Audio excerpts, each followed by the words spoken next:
So I'm going to share a little bit about me and my journey as a reader.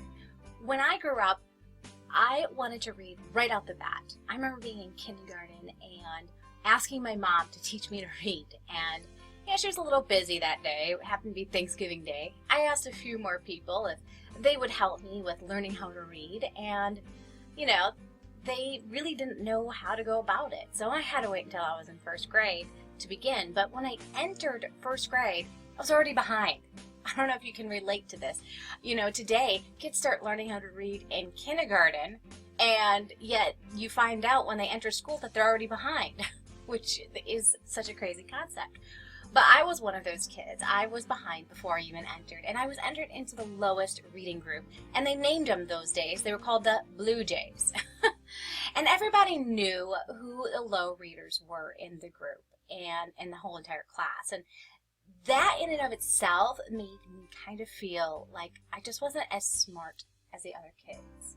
And it began to really affect me as I began going into second grade and third grade. And, you know, back then they didn't have reading interventions to be able to really help you. They just kept putting you in the lowest group, and the lowest kids stayed in that lowest group. And it really began to affect me when I turned into a sixth grader. All of the other kids were getting bumped up into taking a foreign language class, and I was left behind because I needed to take a reading intervention class for the first time.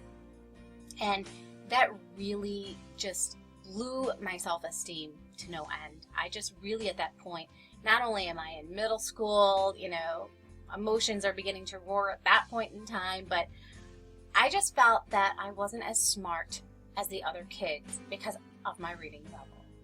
And I am so happy to tell you that that's just not how my story ends. It just continues to get better from there because I really began to become a better reader because I really loved reading. And so I read all of the time, and I just kept reading books. And one teacher really changed my life for the better, and she made a suggestion to my mom, and she said, hey, why don't you read a book with your child? And this is really kind of a new concept for my mom. She took her up on it. So she read with me a book called Anne of Green Gables, and I just fell in love with that book. For the very first time, I began to actually make that mind movie inside of my head of what was happening inside of the story. And I was able to picture the land where Anne actually lived. And I actually found out later on in life that half of my family came from the same area that this book took place. So I really felt connected with this book. It became a series, and then I read every single book. Now the really cool thing about that is today I've learned through research that if you can hook a child into reading a series, you can hook them for life. And that's exactly what happened to me. I began to find these books that I fell in love with, and I would read every single one that was in that series, and I became a better reader. In fact, I ended up becoming such a better reader that I graduated 10th in my high school class. I ended up going to Marquette University, and I ended up graduating summa cum laude.